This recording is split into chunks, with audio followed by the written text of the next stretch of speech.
Welcome बच्चों। आज हम स्टार्ट करने जा रहे हैं worksheet number 36 maths class 9th में। ठीक, तो चलिए स्टार्ट करते हैं। Area and perimeter. हमने डिफरेंट टाइप के शेप्स के बारे में छोटी क्लासेस में पढ़ा है। स्क्वायर, ट्रायंगल, क्वाड्रिलेटरल, ये सब पढ़ा है ना हमने। ठीक है, तो आज हम जो है इनके पेरीमीटर के बारे में और रेक्टेंगल के बारे में जानेंगे। पेरीमीटर ऑफ रेक्टेंगल क्या होता है? 2 इंटू लेंथ प्लस ब्रेड्थ। देखिए, रेक्टेंगल का हम डायग्राम बनाते हैं। ये रेक्टेंगल इस तरह का होता है जिसकी अपोजिट साइड इक्वल होती है और हर एंगल 90 डिग्री का होता है, इसे कहते हैं रेक्टेंगल। पेरीमीटर का मतलब जो होता है, जो आउटर बाउंड्री है उन सारी लेंथ को जोड़ दिया जाता है। तो कितनी बाउंड्री है इसकी? Length plus breadth plus length plus breadth, यानी 2 बार लेंथ है, 2 बार ब्रेड्थ है, तो 2 कॉमन आ जाएगा, लेंथ प्लस ब्रेड्थ फार्मूला बन जाता है। ठीक वैसे एरिया ऑफ रेक्टेंगल होता है length into breadth, length into breadth. ठीक है, और पेरीमीटर का जो हम शो करते हैं उसको मीटर या सेंटीमीटर में मेजर करेंगे, जबकि एरिया को मीटर स्क्वायर में हम लोग लिखेंगे, जिसका ऐसा यूनिट है। क्लियर है? मीटर स्क्वायर या सेंटीमीटर स्क्वायर में। पेरीमीटर यानी कि कोई भी शेप हो, जरूरी नहीं कि रेक्टेंगल ही हो, ट्रायंगल है या कोई और शेप है, तो जो उसकी बाउंड्री होगी उसकी लेंथ को नाप लिया जाएगा। तो उस टोटल लेंथ को पेरीमीटर बोलेंगे, उस फिगर का। ठीक है, चाहे वो 5 साइड वाला हो, चाहे 6 साइड वाला हो, चाहे 3 साइड की हो, कोई भी फिगर हो, सबकी बाउंड्री को नाप के ऐड कर दिया जाएगा, तो उसे पेरीमीटर कहते हैं। नाउ जो आज का टॉपिक है, आज के टॉपिक में हमें पढ़ना है area of triangle. Area of triangle होता है half into base into height. क्या होता है? Half into base into height. इसके बारे में आपको जानना जरूरी है। अब मान लीजिए कोई राइट एंगल ट्रायंगल है, तो देखिए राइट एंगल ट्रायंगल यहाँ राइट होगा, तो जो साइड्स राइट एंगल बना रही हैं उन्हीं में से एक होगी बेस और एक होगी दूसरी होगी हाइट। तो एरिया ऑफ ट्रायंगल जैसे कि हमने अभी पढ़ा, half into base into height होता है। तो बेस हो गया BC और हाइट हो गया AB, यही होगा ना। तो ये बन गया हमारा area of right angle triangle, कि जो साइड्स राइट एंगल बना रही हैं उन्हीं को मल्टीप्लाई कर देंगे half into base into height, तो एरिया ऑफ ट्रायंगल आ जाएगा। ना अगर ट्रायंगल इक्विलेटरल है, क्या है ट्रायंगल? इक्विलेटरल है। अगर ट्रायंगल इक्विलेटरल है तो तीनों साइड इक्वल होती है ना इक्विलेटर की। मान लिया 10 साइड है, तो हम एक परपेंडिकुलर खींचेंगे, ये बाइसेक्टर भी होता है थर्ड साइड के ऊपर। तो अगर ये साइड पूरी 10 है, ये साइड पूरी 10 है, तो आधी होगी 5 और 5। तो अब ये परपेंडिकुलर भी होता है, तो अब ये बन गया हमारा हाफ कर दे तो ये राइट एंगल बन गया कि नहीं बन गया? तो ठीक इसकी तरह हो जाएगा। देखिए ये हो गया हाइपोटेनियस, ये परपेंडिकुलर और ये बेस। तो आपको ये निकालना है, DG नाम है, तो DG स्क्वायर हो जाएगा हाइपोटेनियस स्क्वायर, यानी DE square minus EG square. 10 square minus 5 square, 100 minus 25 75। तो DG कितना आ जाएगा? रूट में चला जाएगा ये, और रूट में चला जाएगा तो सॉल्व करके ही आ जाएगा। ऐसे हो जाएगा DG रूट में चला गया तो ये हो गया 5 इंटू 5 इंटू 3, 5 बाहर आ गया तो 5√3 सेंटीमीटर है। ऐसा ये यूनिट जरूर लिखना है। तो इस तरह से हाइट हमारे पास आ गई। अभी तो हमें ट्रायंगल का एरिया निकालना है ना, तो ट्रायंगल का एरिया होता है हाफ इंटू बेस, बेस तो पूरा है, EF, ये पूरा बेस, आधा मत ले लेना, और इंटू आधा नहीं लेना क्योंकि ट्रायंगल तो पूरा है ना, इसमें तो इतना ही ट्रायंगल था। तो ये है बेस और ये है हाइट। तो 5 और 5√3 हाइट आया था, इसको इससे काट देंगे, 5 आ गया, 5 आ गया 25√3 सेंटीमीटर स्क्वायर। स्क्वायर सेंटीमीटर या सेंटीमीटर स्क्वायर एक ही मतलब होता है। ये इसका ऐसा यूनिट है मेजरमेंट करने का। नाउ ट्रायंगल अगर आइसोसेलेस है, आइसोसेलेस क्या होता है? 2 साइड इक्वल होंगी और तीसरी साइड जो है इक्वल नहीं है, तीसरी साइड इसमें 8 दी हुई है, तो भी परपेंडिकुलर आधा आधा बाइसेक्ट करेगा। तो अगर पूरा 8 है तो इतना 4 और 4 होगा, तो ये हिस्सा बिल्कुल ठीक ऊपर की तरह बन गया। तो उसी की तरह हम क्या निकालेंगे? हाइट निकाल लेंगे, और हमारा आराम से एरिया ऑफ ट्रायंगल आ जाएगा। ठीक है, हम ये 2 क्वेश्चंस करते हैं ट्राई और फिर समझने की कोशिश करते हैं कि कैसे होगा। एक चीज़ और जान लीजिए कि अगर कोई ट्रायंगल स्केलन है यानी जिसके तीनों साइड इक्वल नहीं होती, तो उसमें अगर हाइट दी हुई है तो ठीक है, नहीं तो तीनों साइड से हाइट नहीं निकाला जा सकता।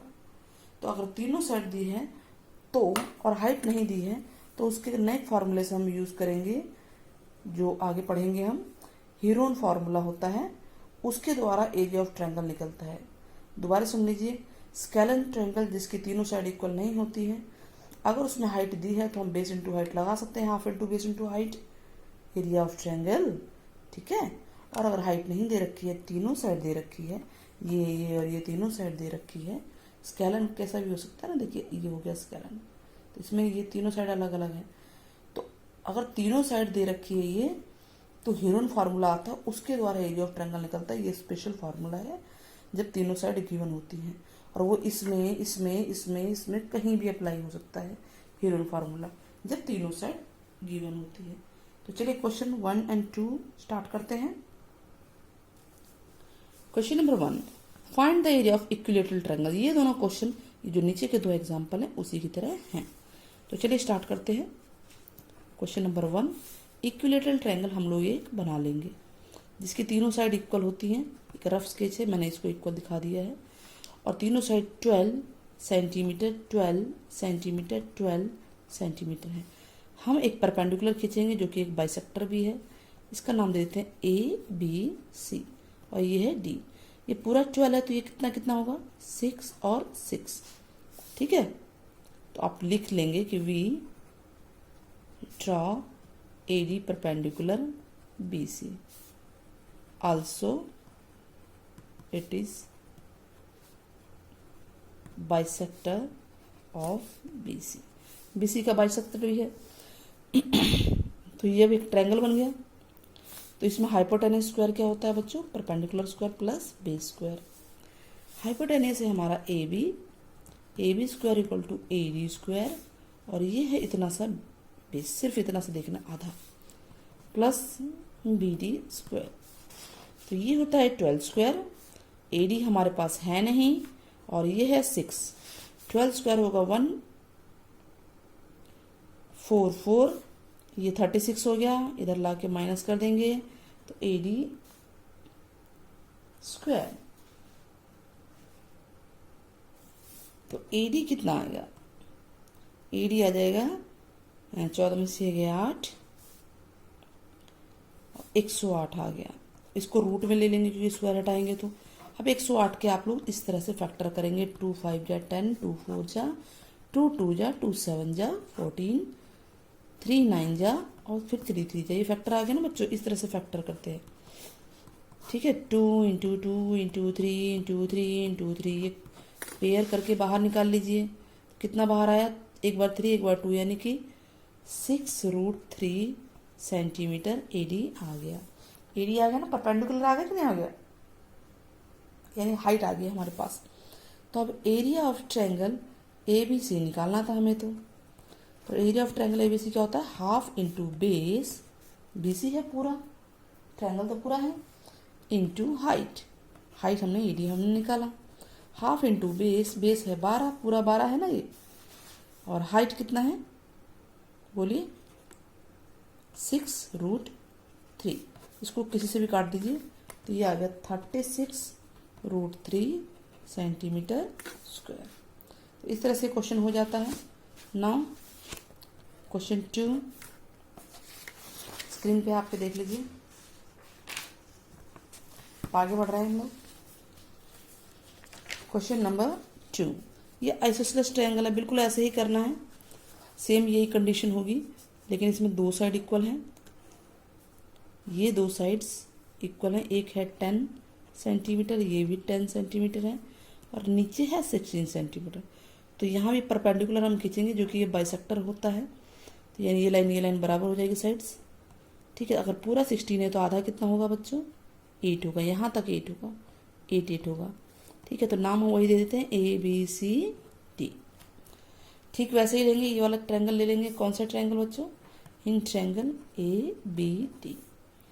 ठीक है, हमें AD निकालना है, तो ए डी स्क्वायर होगा हाइपोटेनस स्क्वायर यानी ए बी स्क्वायर, जो कि हमने ऊपर किया, minus B square, 10 square minus 8 square, 100 minus 64, 36 आ गया। तो ए डी कितना आएगा, ए डी आएगा रूट में 36 यानी 6 इंटू 6 सेंटीमीटर। ये तो हमारा आ गया हाइट आ गई, ये हाइट आ गई ना हमारी, परपेंडिकुलर आ गया।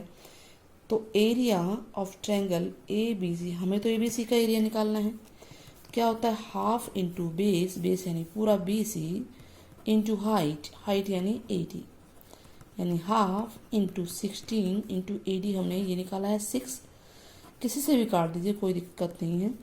तो 48 आ जाएगा सेंटीमीटर स्क्वायर, या स्क्वायर सेंटीमीटर भी इसको हम बोलते हैं।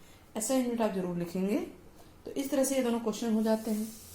ठीक है, वीडियो अगर पसंद आई है तो चैनल को जरूर सब्सक्राइब कीजिएगा, लाइक कीजिए और अपने फ्रेंड्स में ज़्यादा ज़्यादा शेयर कीजिए।